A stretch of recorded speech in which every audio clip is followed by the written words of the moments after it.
بسم الله الرحمن الرحيم. ألف لام ميم. ذلك الكتاب لا ريب فيه هدى للمتقين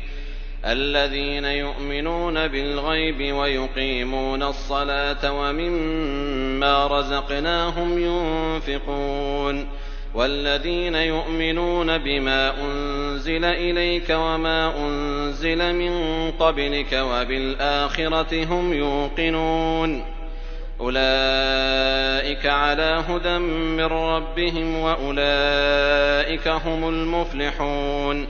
إن الذين كفروا سواء عليهم أأنذرتهم أم لم تنذرهم لا يؤمنون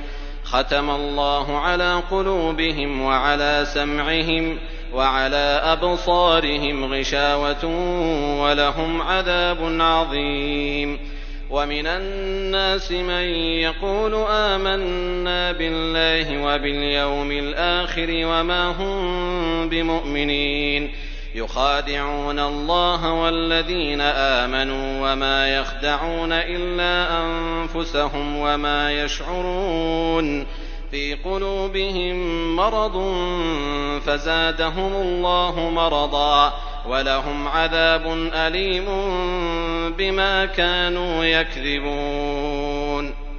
وإذا قيل لهم لا تفسدوا في الأرض قالوا إنما نحن مصلحون ألا إنهم هم المفسدون ولكن لا يشعرون وإذا قيل لهم آمنوا كما آمن الناس قالوا أنؤمن كما آمن السفهاء ألا إنهم هم السفهاء ولكن لا يعلمون وإذا لقوا الذين آمنوا قالوا آمنا وإذا خلوا إلى شياطينهم قالوا إنا معكم إنما نحن مستهزئون الله يستهزئ بهم ويمدهم في طغيانهم يعمهون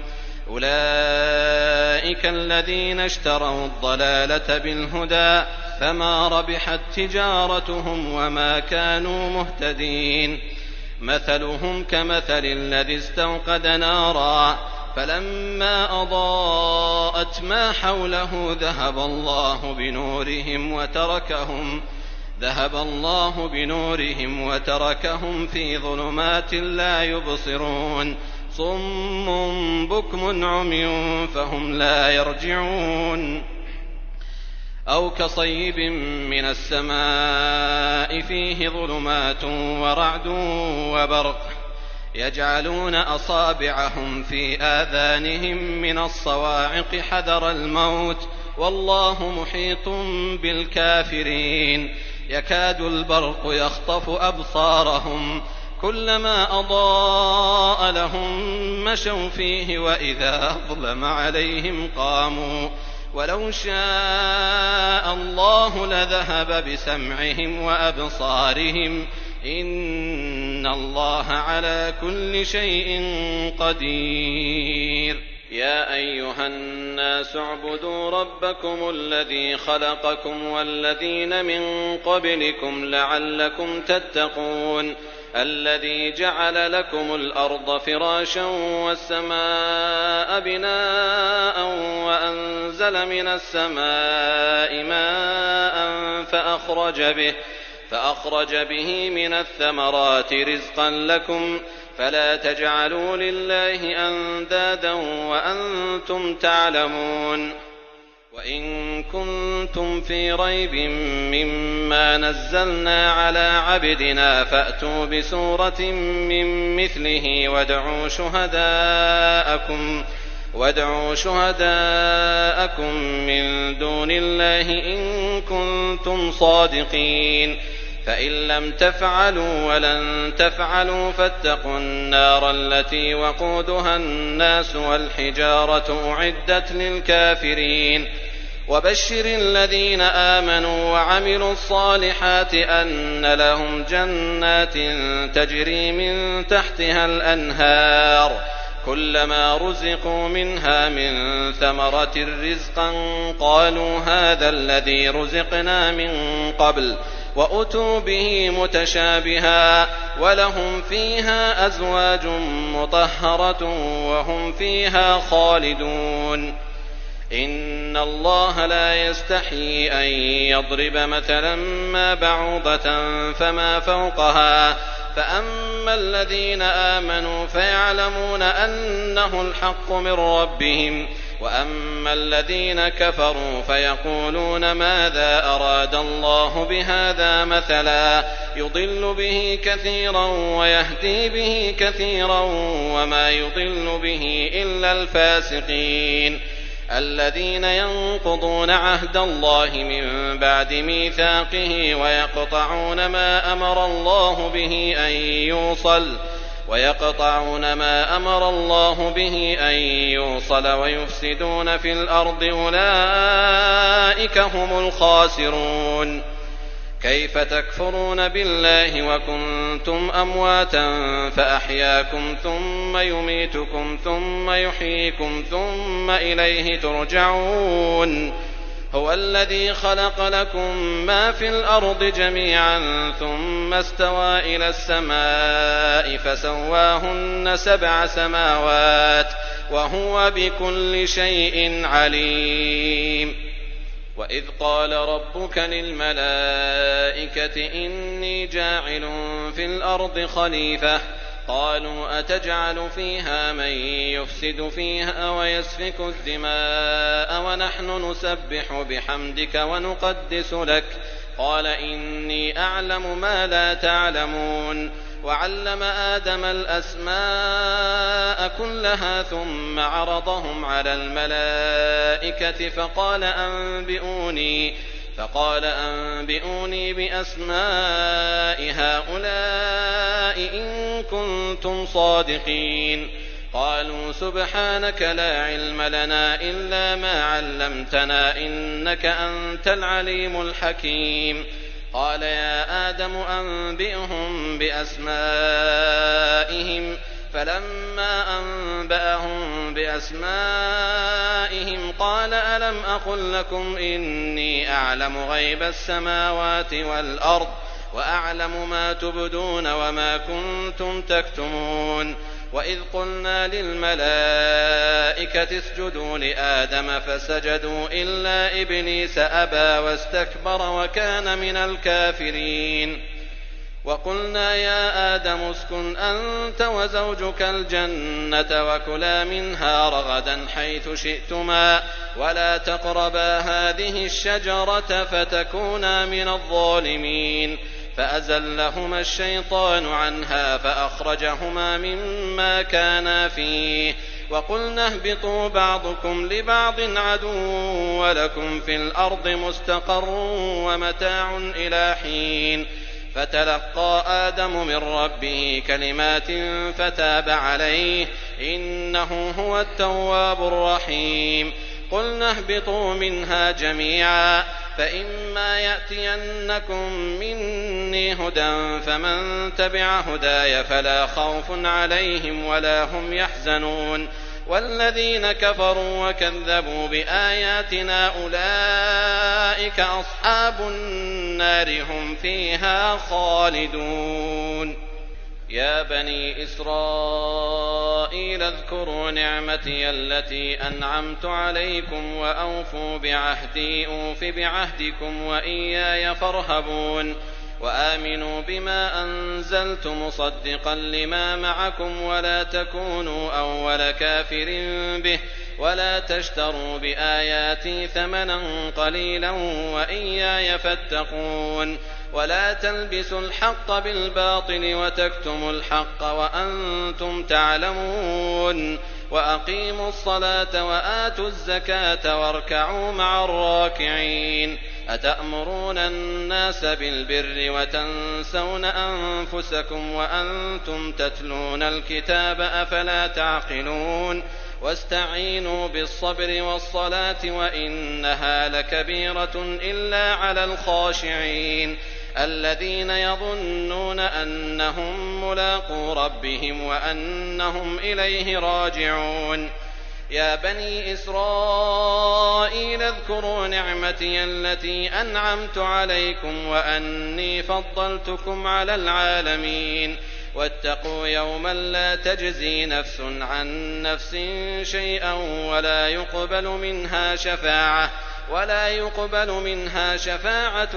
ولا يؤخذ منها عدل ولا هم ينصرون. وإذ نجيناكم من آل فرعون يسومونكم سوء العذاب يذبحون أبناءكم ويستحيون نساءكم وفي ذلكم بلاء من ربكم عظيم. وإذ فرقنا بكم البحر فأنجيناكم وأغرقنا آل فرعون وأنتم تنظرون. وإذ واعدنا موسى 40 ليلة ثم اتخذتم العجل من بعده وأنتم ظالمون ثم عفونا عنكم من بعد ذلك لعلكم تشكرون. وإذ آتينا موسى الكتاب والفرقان لعلكم تهتدون. وإذ قال موسى لقومه يا قوم إنكم ظلمتم أنفسكم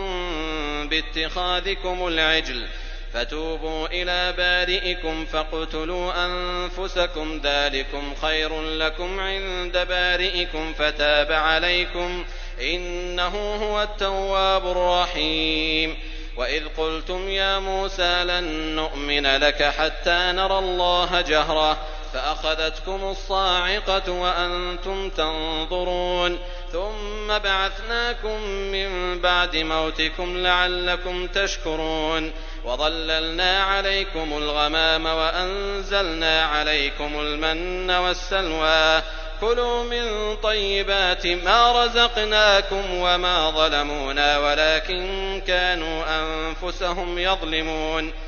وإذ قلنا ادخلوا هذه القرية فكلوا منها حيث شئتم رغدا وادخلوا الباب سجدا وقولوا حطة نغفر لكم خطاياكم وسنزيد المحسنين. فبدل الذين ظلموا قولا غير الذي قيل لهم فأنزلنا على الذين ظلموا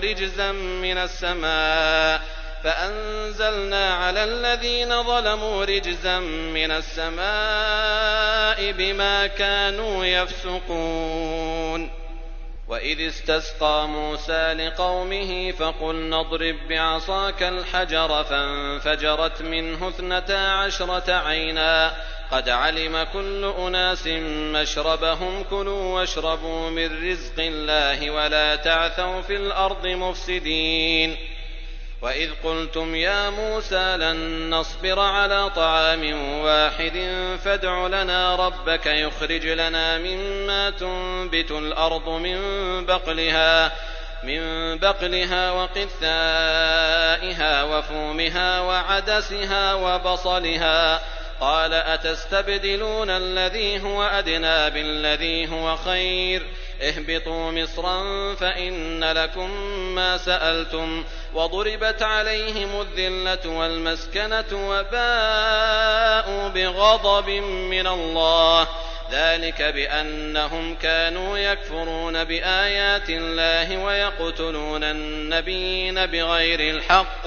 ذلك بما عصوا وكانوا يعتدون. إن الذين آمنوا والذين هادوا والنصارى والصابئين من آمن بالله واليوم الآخر وعمل صالحا فلهم أجرهم عند ربهم ولا خوف عليهم ولا هم يحزنون. وإذ أخذنا ميثاقكم ورفعنا فوقكم الطور خذوا ما آتيناكم بقوة واذكروا ما فيه لعلكم تتقون ثم توليتم من بعد ذلك فلولا فضل الله عليكم ورحمته لكنتم من الخاسرين. ولقد علمتم الذين اعتدوا منكم في السبت فقلنا لهم كونوا قردة خاسئين فجعلناها نكالا لما بين يديها وما خلفها وموعظة للمتقين. وإذ قال موسى لقومه إن الله يأمركم أن تذبحوا بقرة قالوا أتتخذنا هزوا قال أعوذ بالله أن أكون من الجاهلين. قالوا ادع لنا ربك يبين لنا ما هي قال إنه يقول إنها بقرة لا فارض ولا بكر عوان بين ذلك فافعلوا ما تؤمرون. قالوا ادع لنا ربك يبين لنا ما لونها قال إنه يقول إنها بقرة صفراء فاقع لونها تسر الناظرين. قالوا ادع لنا ربك يبين لنا ما هي إن البقرة شابه علينا وإنا إن شاء الله لمهتدون. قال إنه يقول إنها بقرة لا ذلول تثير الأرض ولا تسقي الحرث مسلمة لا شية فيها. قالوا الآن جئت بالحق فذبحوها وما كادوا يفعلون. وإذ قتلتم نفسا فادارأتم فيها والله مخرج ما كنتم تكتمون. فقلنا اضربوه ببعضها كذلك يحيي الله الموتى ويريكم آياته لعلكم تعقلون. ثم قست قلوبكم من بعد ذلك فهي كالحجارة أو أشد قسوة وإن من الحجارة لما يتفجر منه الأنهار وإن منها لما يشقق فيخرج منه الماء وإن منها لما يهبط من خشية الله وما الله بغافل عما تعملون. أفتطمعون أن يؤمنوا لكم وقد كان فريق منهم يسمعون كلام الله ثم يحرفونه من بعد ما عقلوه وهم يعلمون. وإذا لقوا الذين آمنوا قالوا آمنا وإذا خلا بعضهم إلى بعض قالوا أتحدثونهم بما فتح الله عليكم ليحاجوكم به عند ربكم أفلا تعقلون. أولا يعلمون أن الله يعلم ما يسرون وما يعلنون. ومنهم أميون لا يعلمون الكتاب إلا أماني وإن هم إلا يظنون. فويل للذين يكتبون الكتاب بأيديهم ثم يقولون هذا من عند الله ليشتروا به ثمنا قليلا فويل لهم مما كتبت أيديهم وويل لهم مما يكسبون. وقالوا لن تمسنا النار إلا أياما معدودة قل أتخذتم عند الله عهدا فلن يخلف الله عهده أم تقولون على الله ما لا تعلمون. بلى من كسب سيئة وأحاطت به خطيئته فأولئك أصحاب النار هم فيها خالدون. والذين آمنوا وعملوا الصالحات أولئك أصحاب الجنة هم فيها خالدون.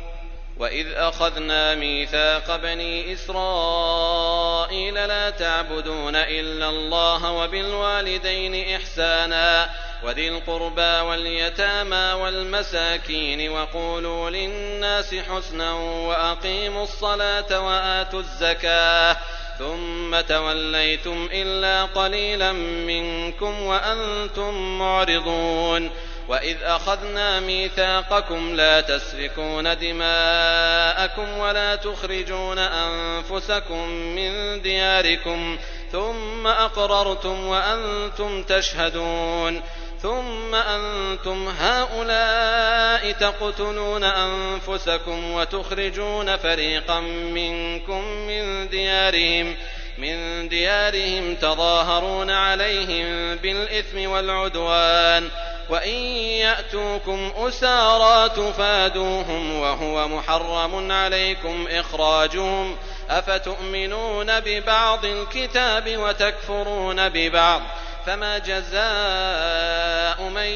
يفعل ذلك منكم إلا خزي في الحياة الدنيا ويوم القيامة يردون إلى أشد العذاب وما الله بغافل عما تعملون أولئك الذين اشتروا الحياة الدنيا بالآخرة فلا يخفف عنهم العذاب ولا هم ينصرون.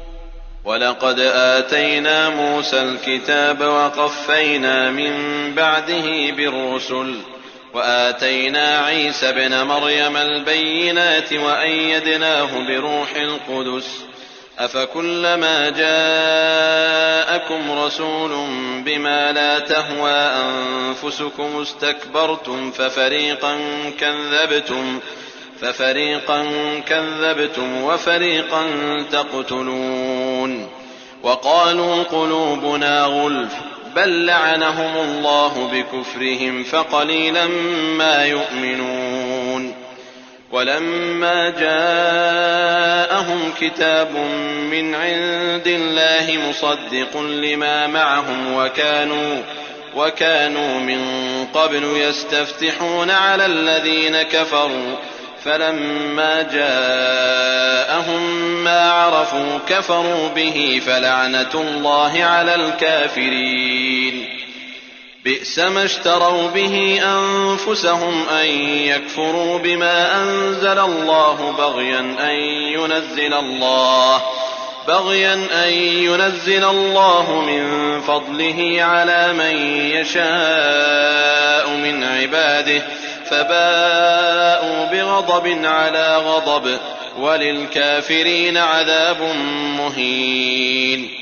وإذا قيل لهم آمنوا بما أنزل الله قالوا نؤمن بما أنزل علينا ويكفرون بما وراءه وهو الحق مصدقا لما معهم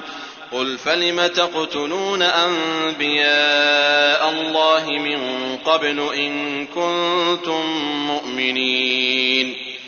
ولقد جاءكم موسى بالبينات ثم اتخذتم العجل من بعده وأنتم ظالمون وإذ أخذنا ميثاقكم ورفعنا فوقكم الطور خذوا ما آتيناكم بقوة واسمعوا قالوا سمعنا وعصينا وأشربوا في قلوبهم العجل بكفرهم قل بئس ما يأمركم به إيمانكم إن كنتم مؤمنين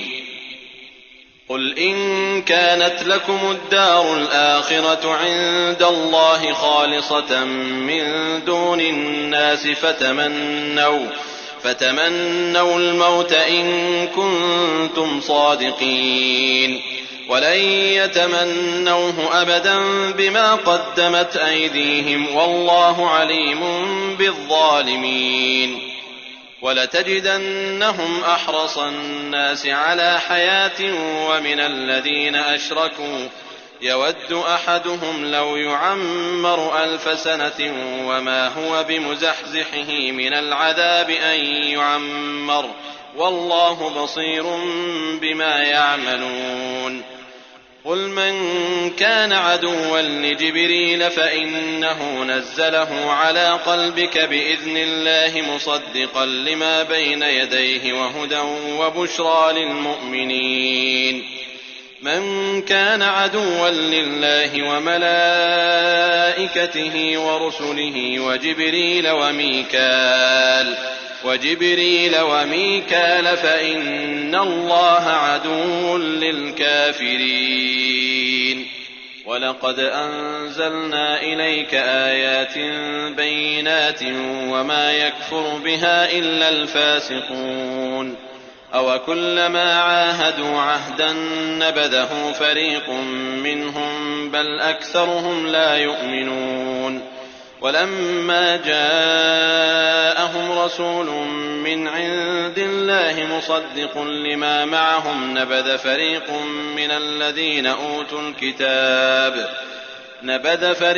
من الذين أوتوا الكتاب كتاب الله وراء ظهورهم كأنهم لا يعلمون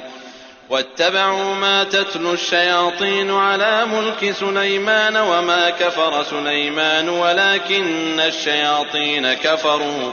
يعلمون الناس السحر وما أنزل على الملكين ببابل هاروت وماروت وما يعلمان من أحد حتى يقولا إنما نحن فتنة فلا تكفر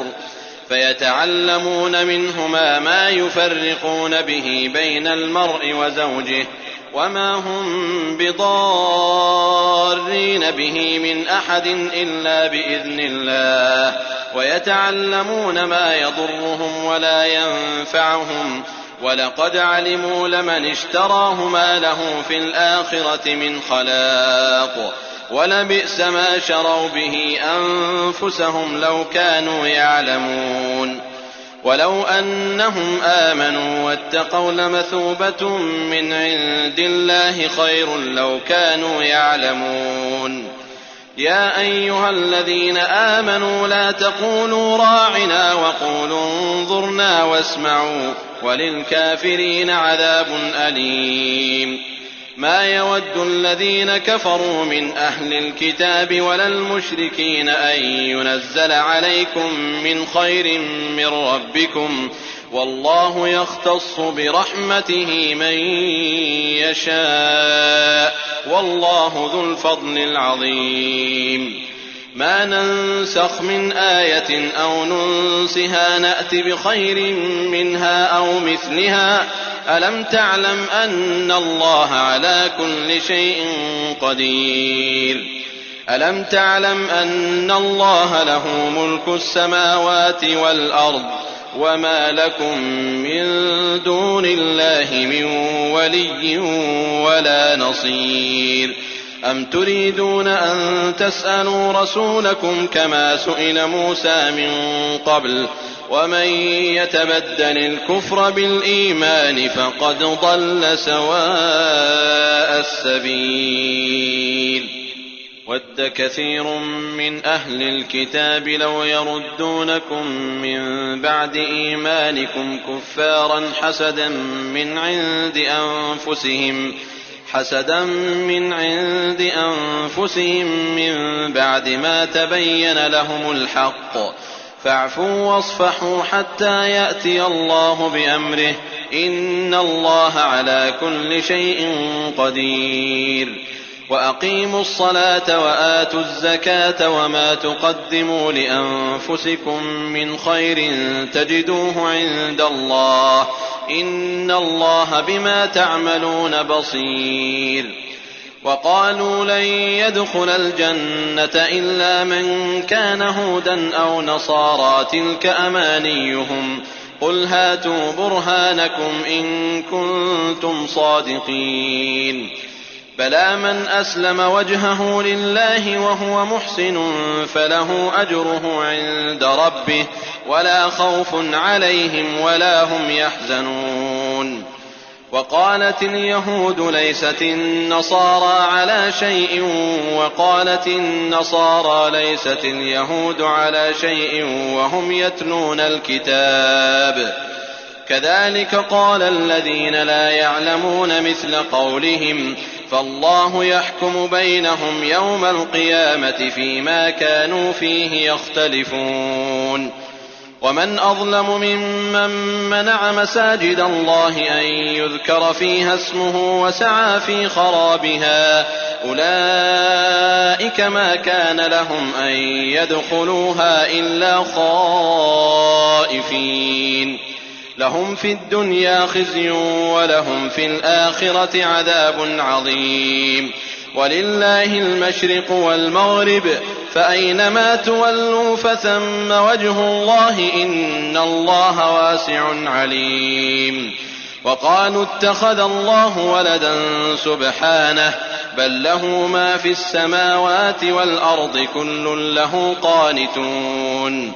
بديع السماوات والأرض وإذا قضى أمرا فإنما يقول له كن فيكون وقال الذين لا يعلمون لولا يكلمنا الله أو تأتينا آية كذلك قال الذين من قبلهم مثل قولهم تشابهت قلوبهم قد بينا الآيات لقوم يوقنون إنا أرسلناك بالحق بشيرا ونذيرا ولا تسأل عن أصحاب الجحيم ولن ترضى عنك اليهود ولا النصارى حتى تتبع ملتهم قل إن هدى الله هو الهدى ولئن اتبعت أهواءهم بعد الذي جاءك من العلم ما لك من الله من ولي ولا نصير الذين آتيناهم الكتاب يتلونه حق تلاوته أولئك يؤمنون به ومن يكفر به فأولئك هم الخاسرون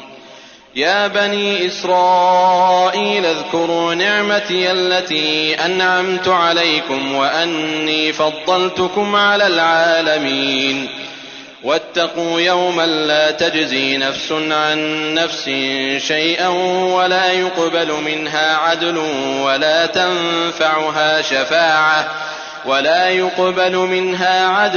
ولا تنفعها شفاعة ولا هم ينصرون وإذ ابتلى إبراهيم ربه بكلمات فأتمهن قال إني جاعلك للناس إماما قال ومن ذريتي قال لا ينال عهد الظالمين وإذ جعلنا البيت مثابة للناس وأمنا واتخذوا من مقام إبراهيم مصلى وعهدنا إلى إبراهيم وإسماعيل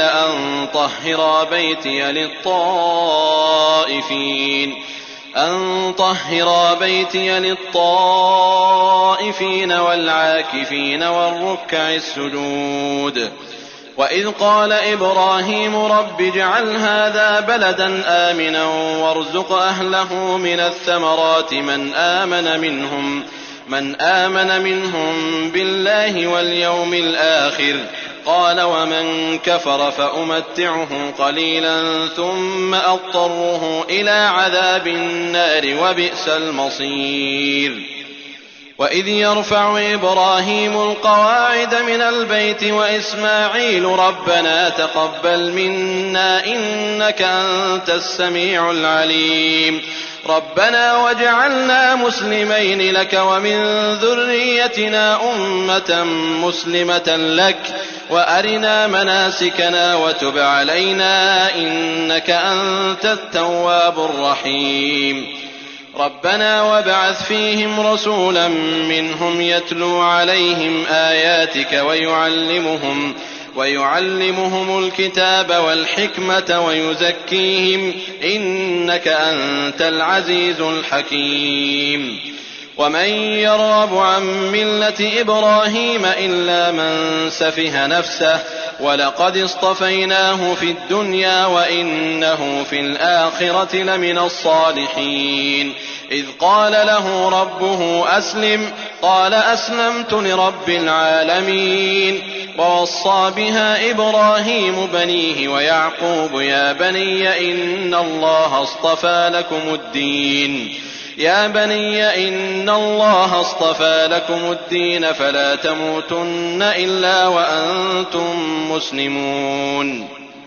أم كنتم شهداء إذ حضر يعقوب الموت إذ قال لبنيه ما تعبدون من بعدي قالوا نعبد إلهك وإله آبائك إبراهيم وإسماعيل وإسحاق إلها واحدا ونحن له مسلمون تلك أمة قد خلت لها ما كسبت ولكم ما كسبتم ولا تسألون عما كانوا يعملون.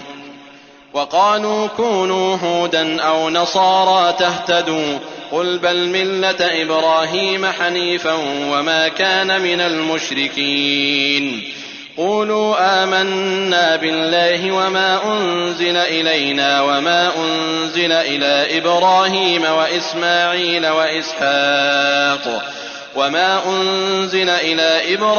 وإسماعيل وإسحاق ويعقوب والأسباط وما أوتي موسى وعيسى وما أوتي النبيون من ربهم لا نفرق بين أحد منهم ونحن له مسلمون.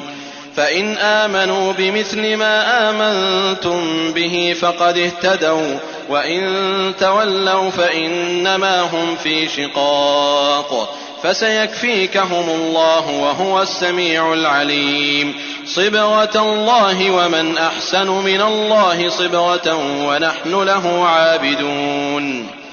قل أتحاجوننا في الله وهو ربنا وربكم ولنا أعمالنا ولكم أعمالكم ونحن له مخلصون.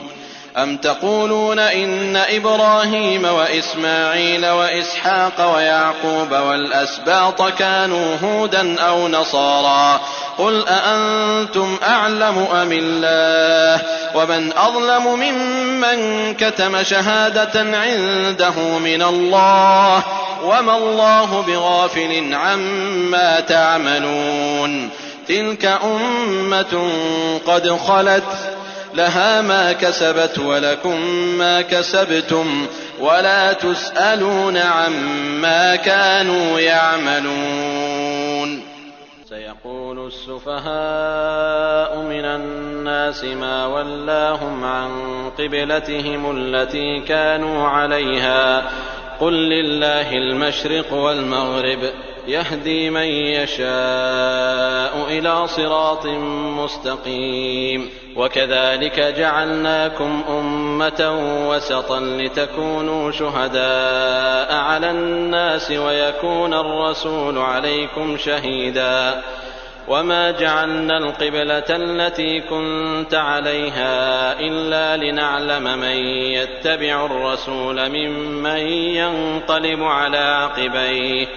وإن كانت لكبيرة إلا على الذين هدى الله وما كان الله ليضيع إيمانكم إن الله بالناس لرءوف رحيم. قد نرى تقلب وجهك في السماء فلنولينك قبلة ترضاها فول وجهك شطر المسجد الحرام وحيث ما كنتم فولوا وجوهكم شطره وإن الذين أوتوا الكتاب ليعلمون أنه الحق من ربهم وما الله بغافل عما يعملون. ولئن أتيت الذين أوتوا الكتاب بكل آية ما تبعوا قبلتك وما أنت بتابع قبلتهم وما بعضهم بتابع قبلة بعض ولئن اتبعت أهواءهم من بعد ما جاءك من العلم إنك إذا لمن الظالمين. الذين آتيناهم الكتاب يعرفونه كما يعرفون أبناءهم وإن فريقا منهم ليكتمون الحق وهم يعلمون. الحق من ربك فلا تكونن من الممترين. ولكل وجهة هو موليها فاستبقوا الخيرات أينما تكونوا يأت بكم الله جميعا إن الله على كل شيء قدير. ومن حيث خرجت فول وجهك شطر المسجد الحرام وإنه للحق من ربك وما الله بغافل عما تعملون. ومن حيث خرجت فول وجهك شطر المسجد الحرام وحيث ما كنتم فولوا وجوهكم شطره لئلا يكون للناس عليكم حجة إلا الذين ظلموا منهم فلا تخشوهم واخشوني ولأتم نعمتي عليكم ولعلكم تهتدون كما أرسلنا فيكم رسولا منكم يتلو عليكم آياتنا ويزكيكم ويعلمكم الكتاب والحكمة ويعلمكم ما لم تكونوا تعلمون فاذكروني أذكركم واشكروا لي ولا تكفرون يا أيها الذين آمنوا استعينوا بالصبر والصلاة إن الله مع الصابرين ولا تقولوا لمن يقتل في سبيل الله أموات بل أحياء ولكن لا تشعرون ولنبلونكم بشيء من الخوف والجوع ونقص من الأموال والأنفس والثمرات وبشر الصابرين الذين إذا أصابتهم مصيبة قالوا إنا لله وإنا إليه راجعون أولئك عليهم صلوات من ربهم ورحمة وأولئك هم المهتدون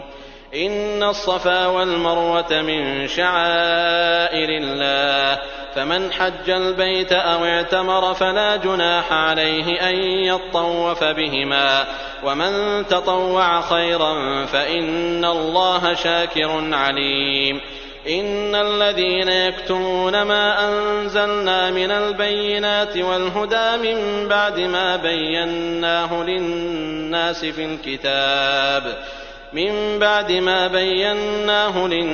في الكتاب أولئك يلعنهم الله ويلعنهم اللاعنون إلا الذين تابوا وأصلحوا وبينوا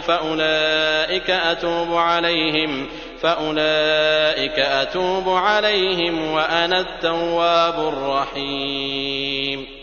إن الذين كفروا وماتوا وهم كفار أولئك عليهم لعنة الله والملائكة والناس أجمعين خالدين فيها لا يخفف عنهم العذاب ولا هم ينظرون وإلهكم إله واحد لا إله إلا هو الرحمن الرحيم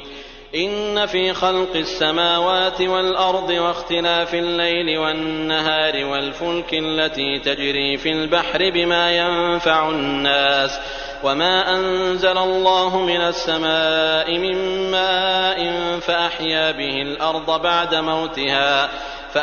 به الأرض بعد موتها وبث فيها من كل دابة وتصريف الرياح والسحاب المسخر بين السماء والأرض لآيات لقوم يعقلون ومن الناس من يتخذ من دون الله أندادا يحبونهم كحب الله والذين آمنوا أشد حبا لله ولو يرى الذين ظلموا إذ يرون العذاب أن القوة لله جميعا وأن الله شديد العذاب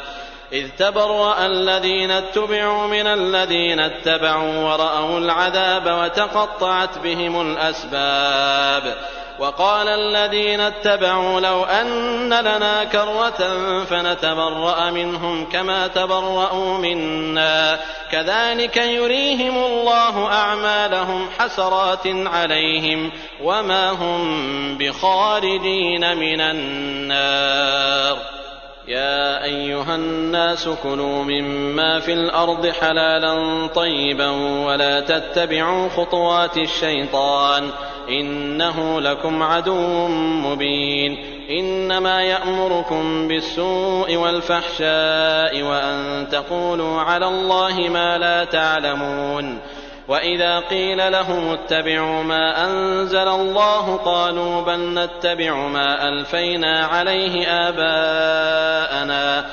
أولو كان آباؤهم لا يعقلون شيئا ولا يهتدون ومثل الذين كفروا كمثل الذي ينعق بما لا يسمع إلا دعاء ونداء صم بكم عمي فهم لا يعقلون يا أيها الذين آمنوا كلوا من طيبات ما رزقناكم واشكروا لله إن كنتم إياه تعبدون إنما حرم عليكم الميتة والدم ولحم الخنزير وما أهل به لغير الله فمن اضطر غير باغ ولا عاد فلا إثم عليه إن الله غفور رحيم إن الذين يكتمون ما أنزل الله من الكتاب ويشترون به ثمنا قليلا أولئك ما يأكلون في بطونهم إلا النار ولا يكلمهم الله يوم القيامة ولا يزكيهم ولهم عذاب أليم أولئك الذين اشتروا الضلالة بالهدى والعذاب بالمغفرة فما أصبرهم على النار ذلك بأن الله نزل الكتاب بالحق وإن الذين اختلفوا في الكتاب لفي شقاق بعيد ليس البر أن تولوا وجوهكم قبل المشرق والمغرب ولكن البر من آمن بالله واليوم الآخر والملائكة والكتاب والنبيين وآتى المال على حبه ذوي القربى واليتامى والمساكين وابن السبيل والسائلين وفي الرقاب وأقام الصلاة وآتى الزكاة والموفون بعهدهم إذا عاهدوا والصابرين في البأساء والضراء وحين البأس أولئك الذين صدقوا وأولئك هم المتقون يا أيها الذين آمنوا كتب عليكم القصاص في القتلى الحر بالحر والعبد بالعبد والأنثى بالأنثى فمن عفي له من أخيه شيء فاتباع بالمعروف وأداء إليه بإحسان ذلك تخفيف من ربكم ورحمة فمن اعتدى بعد ذلك فله عذاب أليم ولكم في القصاص حياة يا أولي الألباب لعلكم تتقون كتب عليكم إذا حضر أحدكم الموت إن ترك خيرا الوصية للوالدين والأقربين بالمعروف حقا على المتقين فمن بدله بعدما سمعه فإنما إثمه على الذين يبدلونه إن الله سميع عليم فمن خاف من موص جنفا أو إثما فأصلح بينهم فلا إثم عليه إن الله غفور رحيم يا أيها الذين آمنوا كتب عليكم الصيام كما كتب على الذين من قبلكم لعلكم تتقون أياما معدودات فمن كان منكم مريضا أو على سفر فعدة من أيام أخر وعلى الذين يطيقونه فدية طعام مسكين فمن تطوع خيرا فهو خير له وأن تصوموا خير لكم إن كنتم تعلمون شهر رمضان الذي أنزل فيه القرآن هدى للناس وبينات من الهدى والفرقان فمن شهد منكم الشهر فليصم ومن كان مريضا أو على سفر فعدة من أيام أخر يريد الله بكم اليسر ولا يريد بكم العسر ولتكملوا العدة ولتكبروا الله على ما هداكم ولعلكم تشكرون وإذا سألك عبادي عني فإني قريب أجيب دعوة الداع إذا دعان فليستجيبوا لي وليؤمنوا بي لعلهم يرشدون. أحل لكم ليلة الصيام الرفث إلى نسائكم هن لباس لكم وأنتم لباس لهن علم الله أنكم كنتم تختانون أنفسكم فتاب عليكم وعفى عنكم فالآن باشروهن وابتغوا ما كتب الله لكم وكلوا واشربوا حتى يتبين لكم الخيط الأبيض من الخيط الأسود من الفجر ثم أتموا الصيام إلى الليل ولا تباشروهن وأنتم عاكفون في المساجد تلك حدود الله فلا تقربوها كذلك يبين الله آياته للناس لعلهم يتقون. ولا تأكلوا أموالكم بينكم بالباطل وتدلوا بها إلى الحكام لتأكلوا فريقا من أموال الناس بالإثم وأنتم تعلمون. يسألونك عن الأهلة قل هي مواقيت للناس والحج وليس البر بأن تأتوا البيوت من ظهورها ولكن البر من اتقى وأتوا البيوت من أبوابها واتقوا الله لعلكم تفلحون. وقاتلوا في سبيل الله الذين يقاتلونكم ولا تعتدوا إن الله لا يحب المعتدين. وقتلوهم حيث ثقفتموهم وأخرجوهم من حيث أخرجوكم والفتنة أشد من القتل ولا تقاتلوهم عند المسجد الحرام حتى يقاتلوكم فيه فإن قاتلوكم فاقتلوهم كذلك جزاء الكافرين فإن انتهوا فإن الله غفور رحيم. وقاتلوهم حتى لا تكون فتنة ويكون الدين لله فإن انتهوا فلا عدوان إلا على الظالمين. الشهر الحرام بالشهر الحرام والحرمات قصاص فمن اعتدى عليكم فاعتدوا عليه بمثل ما اعتدى عليكم واتقوا الله واعلموا أن الله مع المتقين. وأنفقوا في سبيل الله ولا تلقوا بأيديكم إلى التهلكة وأحسنوا إن الله يحب المحسنين. وأتموا الحج والعمرة لله فإن أحصرتم فما استيسر من الهدي ولا تحلقوا رؤوسكم حتى يبلغ الهدي محله فمن كان منكم مريضا أو به أذى من رأسه ففدية من صيام أو صدقة أو نسك فإذا أمنتم فمن تمتع بالعمرة إلى الحج فما استيسر من الهدي فمن لم يجد فصيام 3 أيام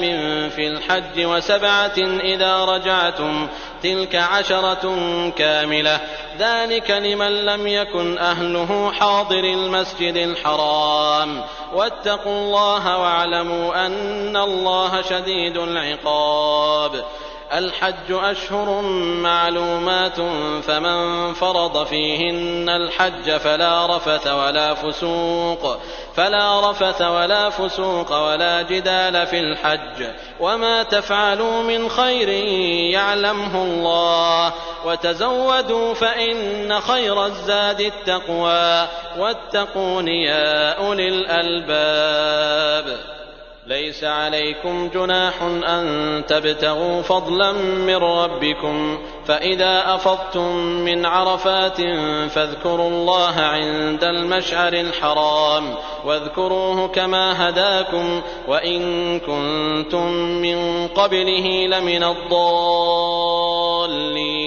ثم أفيضوا من حيث أفاض الناس واستغفروا الله إن الله غفور رحيم. فإذا قضيتم مناسككم فاذكروا الله كذكركم آباءكم أو أشد ذكرا فمن الناس من يقول ربنا آتنا في الدنيا وما له في الآخرة من خلاق ومنهم من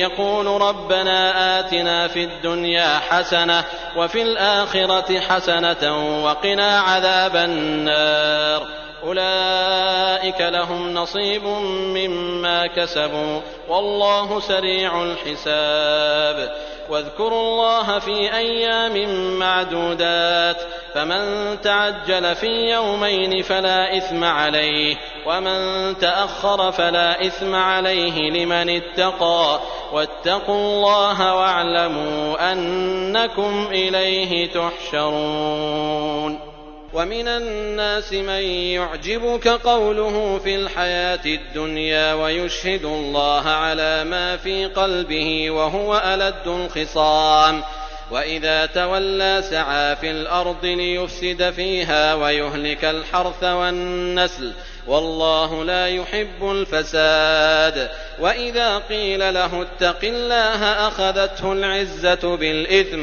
فحسبه جهنم ولبئس المهاد. ومن الناس من يشري نفسه ابتغاء مرضات الله والله رءوف بالعباد. يا أيها الذين آمنوا ادخلوا في السلم كافة ولا تتبعوا خطوات الشيطان إنه لكم عدو مبين. فإن زللتم من بعد ما جاءتكم البينات فاعلموا أن الله عزيز حكيم. هل ينظرون إلا أن يأتيهم الله في ظلل من الغمام والملائكة وقضي الأمر وإلى الله ترجع الأمور. سل بني إسرائيل كم آتيناهم من آية بينة ومن يبدل نعمة الله من بعد ما جاءته فإن الله شديد العقاب.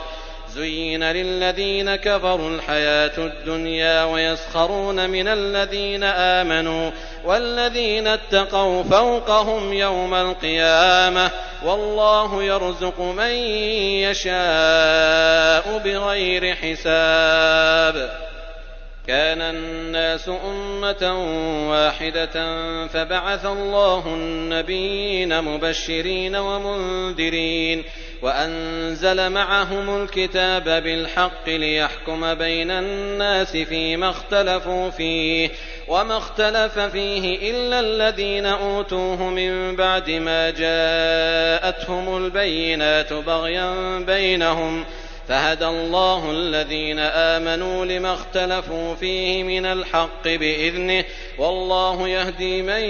يشاء إلى صراط مستقيم. أم حسبتم أن تدخلوا الجنة ولما يأتكم مثل الذين خلوا من قبلكم مستهم البأساء والضراء وزلزلوا حتى يقول الرسول والذين آمنوا معه متى نصر الله ألا إن نصر الله قريب. يسألونك ماذا ينفقون قل ما أنفقتم من خير فللوالدين والأقربين واليتامى والمساكين وابن السبيل وما تفعلوا من خير فإن الله به عليم. كتب عليكم القتال وهو كره لكم وعسى أن تكرهوا شيئا وهو خير لكم وعسى أن تحبوا شيئا وهو شر لكم والله يعلم وأنتم لا تعلمون. يسألونك عن الشهر الحرام قتال فيه قل قتال فيه كبير وصد عن سبيل الله وكفر به والمسجد الحرام وإخراج أهله منه أكبر عند الله والفتنة أكبر من القتل ولا يزالون يقاتلونكم حتى يردوكم عن دينكم إن استطاعوا ومن يرتدد منكم عن دينه فيمت وهو كافر فأولئك حبطت أعمالهم في الدنيا والآخرة وأولئك أصحاب النار هم فيها خالدون. إن الذين آمنوا والذين هاجروا وجاهدوا في سبيل الله أولئك يرجون رحمة الله والله غفور رحيم. يسألونك عن الخمر والميسر قل فيهما إثم كبير ومنافع للناس وإثمهما أكبر من نفعهما ويسألونك ماذا ينفقون قل العفو كذلك يبين الله لكم الآيات لعلكم تتفكرون في الدنيا والآخرة. ويسألونك عن اليتامى قل إصلاح لهم خير وإن تخالطوهم فإخوانكم والله يعلم المفسد من المصلح ولو شاء الله لأعنتكم إن الله عزيز حكيم. ولا تنكحوا المشركات حتى يؤمن ولأمة مؤمنة خير من مشركة ولو أعجبتكم ولا تنكحوا المشركين حتى يؤمنوا ولعبد مؤمن خير من مشرك ولو أعجبكم أولئك يدعون إلى النار والله يدعو إلى الجنة والمغفرة بإذنه ويبين آياته للناس لعلهم يتذكرون. ويسألونك عن المحيض قل هو أذى فاعتزلوا النساء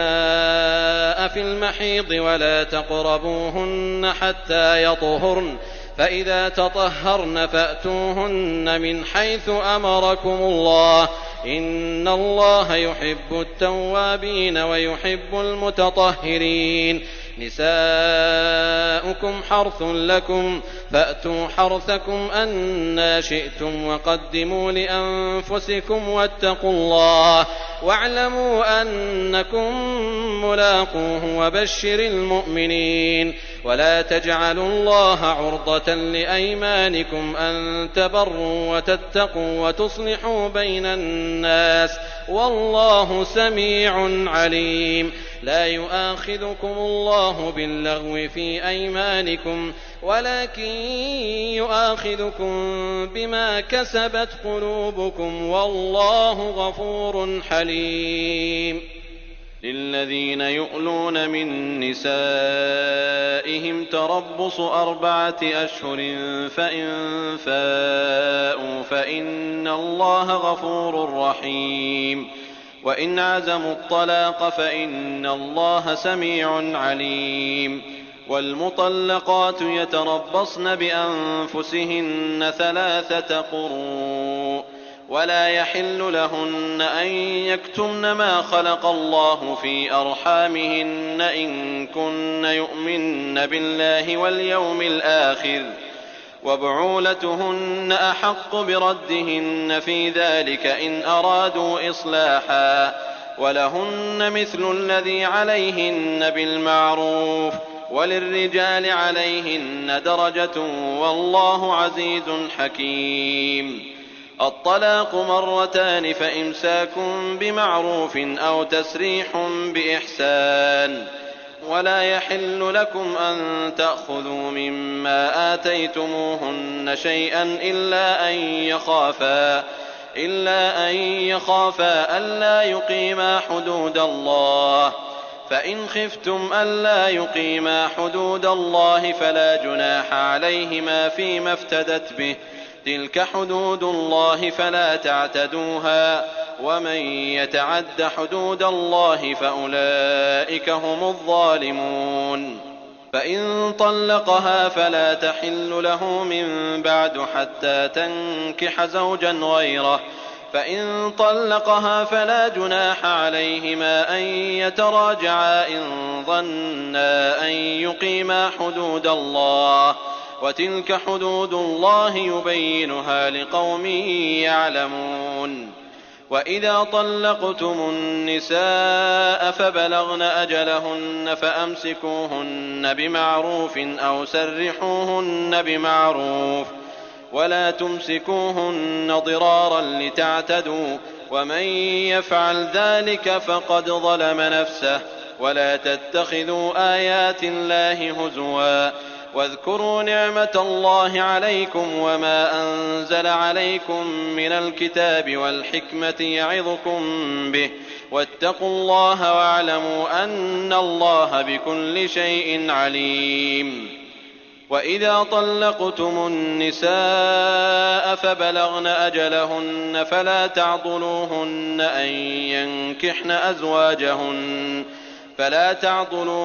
أن ينكحن أزواجهن إذا تراضوا بينهم بالمعروف،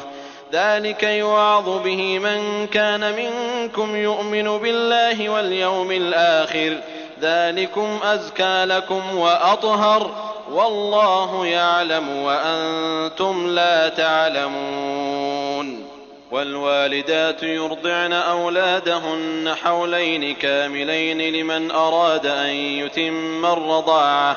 وعلى المولود له رزقهن وكسوتهن بالمعروف، لا تكلف نفس إلا وسعها، لا تضار والدة بولدها ولا مولود له بولده، وعلى الوارث مثل ذلك،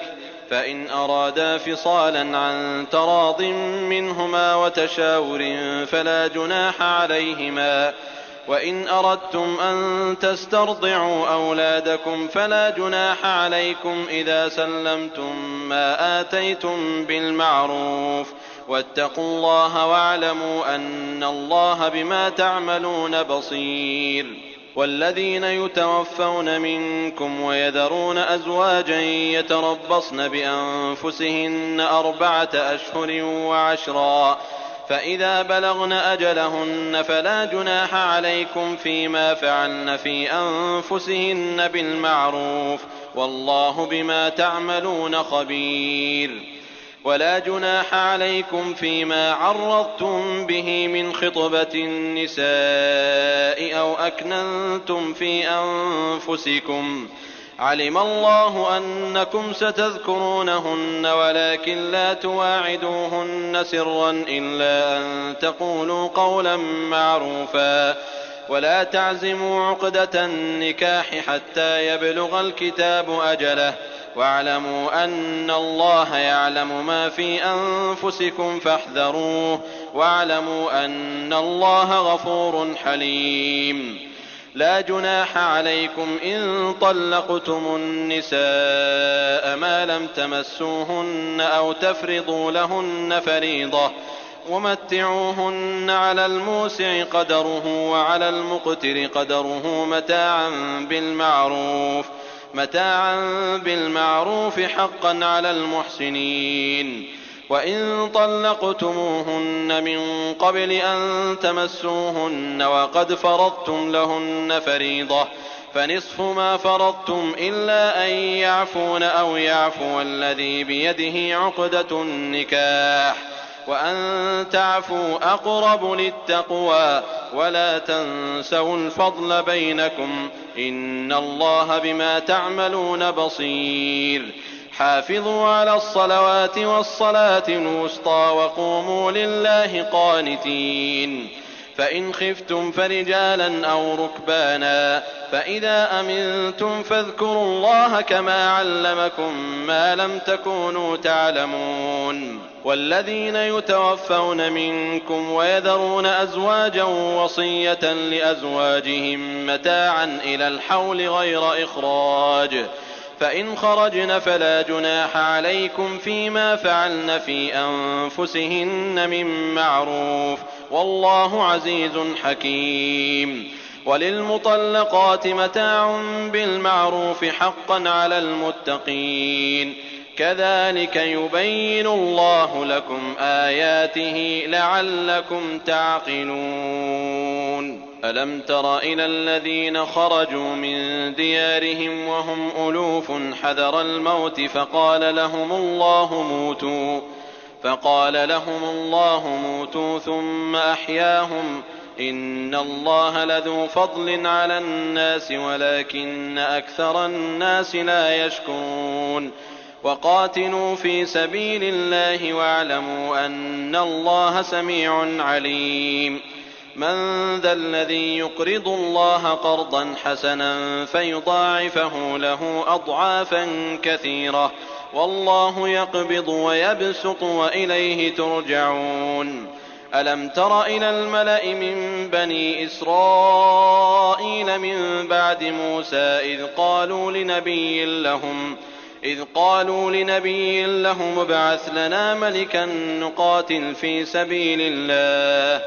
قال هل عسيتم إن كتب عليكم القتال ألا تقاتلوا قالوا وما لنا ألا نقاتل في سبيل الله وقد أخرجنا من ديارنا وأبنائنا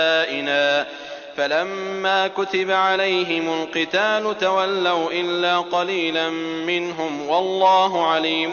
بالظالمين. وقال لهم نبيهم إن الله قد بعث لكم طالوت ملكا قالوا أنى يكون له الملك علينا ونحن أحق بالملك منه ولم يؤت سعة من المال قال إن الله اصطفاه عليكم وزاده بسطة في العلم والجسم والله يؤتي ملكه من يشاء والله واسع عليم. وقال لهم نبيهم إن آية ملكه أن يأتيكم التابوت فيه سكينة من ربكم وبقية مما ترك آل موسى وآل هارون تحمله الملائكة إن في ذلك لآية لكم إن كنتم مؤمنين. فلما فصل طالوت بالجنود قال إن الله مبتليكم بنهر فمن شرب منه فليس مني ومن لم يطعمه فإنه مني إلا من اغترف غرفة بيده فشربوا منه إلا قليلا منهم فلما جاوزه هو والذين آمنوا معه قالوا لا طاقة لنا اليوم بجالوت وجنوده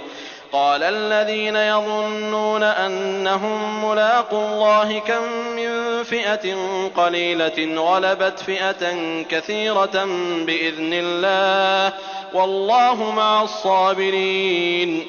ولما برزوا لجالوت وجنوده قالوا ربنا أفرغ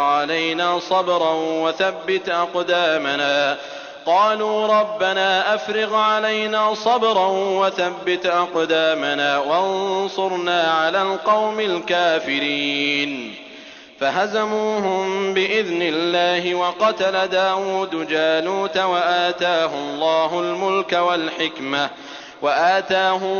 الملك والحكمة وعلمه مما يشاء ولولا دفع الله الناس بعضهم ببعض لفسدت الأرض ولكن الله ذو فضل على العالمين. تلك آيات الله نتلوها عليك بالحق وإنك لمن المرسلين. تلك الرسل فضلنا بعضهم على بعض منهم من كلم الله ورفع بعضهم درجات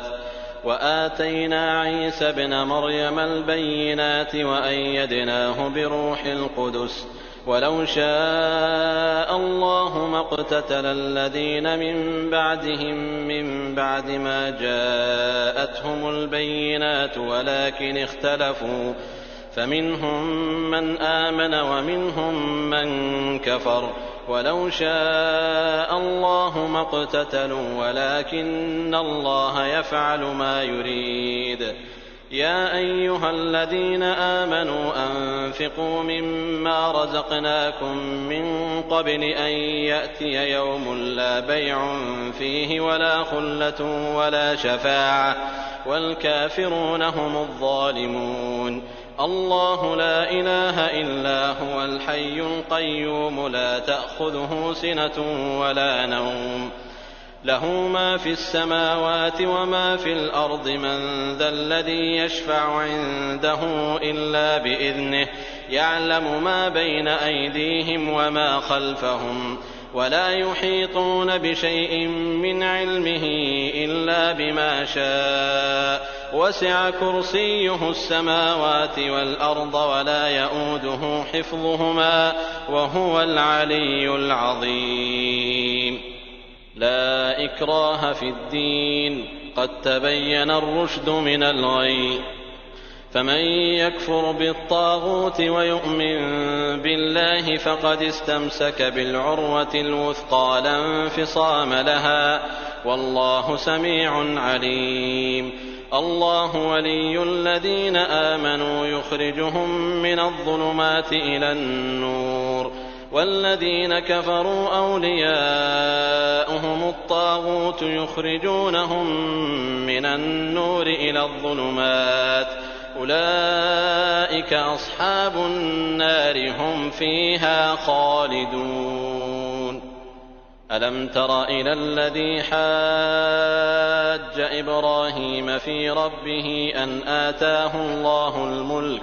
إذ قال إبراهيم ربي الذي يحيي ويميت قال أنا أحيي وأميت قال إبراهيم فإن الله يأتي بالشمس من المشرق فأت بها من المغرب فبهت الذي كفر والله لا يهدي القوم الظالمين. أو كالذي مر على قرية وهي خاوية على عروشها قال أنى يحيي هذه الله بعد موتها فأماته الله 100 عام ثم بعثه قال كم لبثت قال لبثت يوما أو بعض يوم قال بل لبثت 100 عام فانظر إلى طعامك وشرابك لم يتسنه وانظر إلى حمارك ولنجعلك آية للناس وانظر إلى العظام كيف ننشزها ثم نكسوها لحما فلما تبين له قال أعلم أن الله على كل شيء قدير. وإذ قال إبراهيم رب أرني كيف تحيي الموتى قال أولم تؤمن قال بلى ولكن ليطمئن قلبي قال فخذ 4 من الطير فصرهن إليك ثم اجعل على كل جبل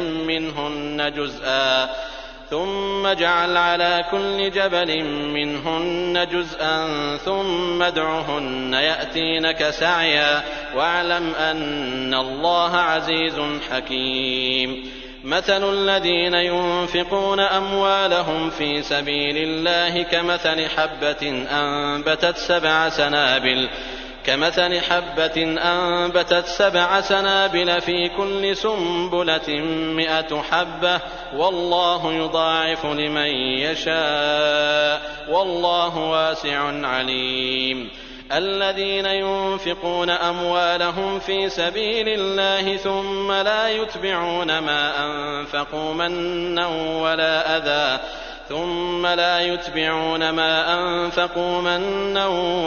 أذى لهم أجرهم عند ربهم ولا خوف عليهم ولا هم يحزنون. قول معروف ومغفرة خير من صدقة يتبعها أذى والله غني حليم. يا أيها الذين آمنوا لا تبطلوا صدقاتكم بالمن والأذى كالذي ينفق ماله رئاء الناس ولا يؤمن بالله واليوم الآخر فمثله كمثل صفوان عليه تراب فأصابه وابل فتركه صلدا لا يقدرون على شيء مما كسبوا والله لا يهدي القوم الكافرين. ومثل الذين ينفقون أموالهم ابتغاء مرضات الله وتثبيتا من أنفسهم كمثل جنة بربوة أصابها وابل فآتت أكلها ضعفين فإن لم يصبها وابل فطل والله بما تعملون بصير. أيود أحدكم أن تكون له جنة من نخيل وأعناب تجري من تحتها الأنهار له فيها من كل الثمرات وأصابه الكبر وله ذرية ضعفاء فأصابها إعصار فيه نار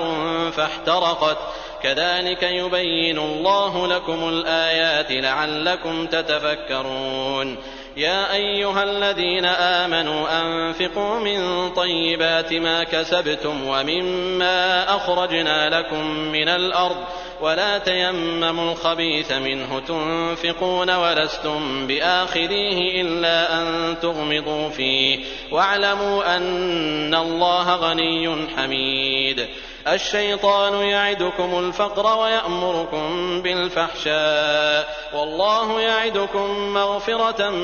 منه وفضلا والله واسع عليم يؤتي الحكمة من يشاء ومن يؤت الحكمة فقد أوتي خيرا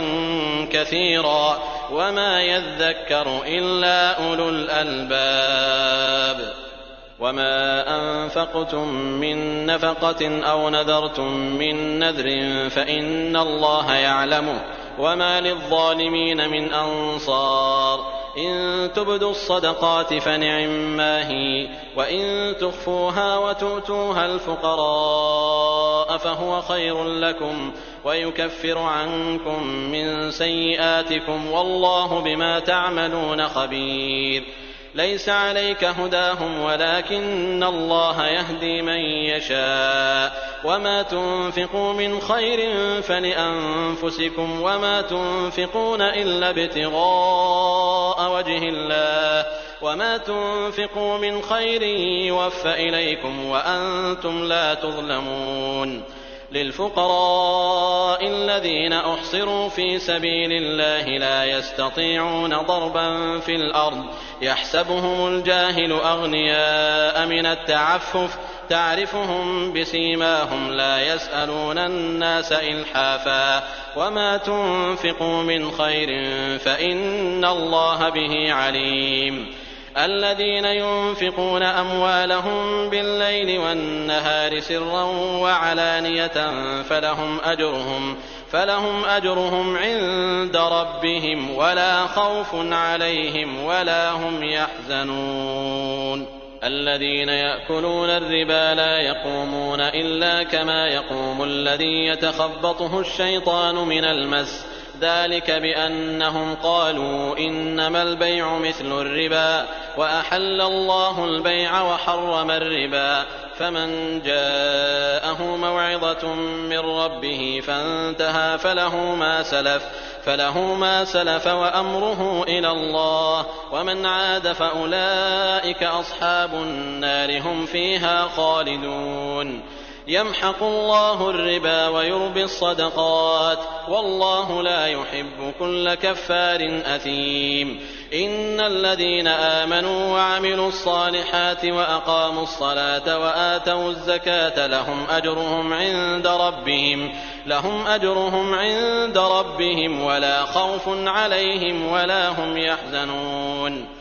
يا أيها الذين آمنوا اتقوا الله وذروا ما بقي من الربا إن كنتم مؤمنين فإن لم تفعلوا فأذنوا بحرب من الله ورسوله وإن تبتم فلكم رؤوس أموالكم لا تظلمون ولا تظلمون وإن كان ذو عسرة فنظرة إلى ميسرة وأن تصدقوا خير لكم إن كنتم تعلمون واتقوا يوما ترجعون فيه إلى الله ثم توفى كل نفس ما كسبت وهم لا يظلمون يا أيها الذين آمنوا إذا تداينتم بدين إلى أجل مسمى فاكتبوه وليكتب بينكم كاتب بالعدل ولا يأب كاتب أن يكتب كما علمه الله فليكتب وليملل الذي عليه الحق وليتق الله ربه ولا يبخس منه شيئا فإن كان الذي عليه الحق سفيها أو ضعيفا أو لا يستطيع أن يمل هو فليملل وليه بالعدل واستشهدوا شهيدين من رجالكم فإن لم يكونا رجلين فرجل وامرأتان ممن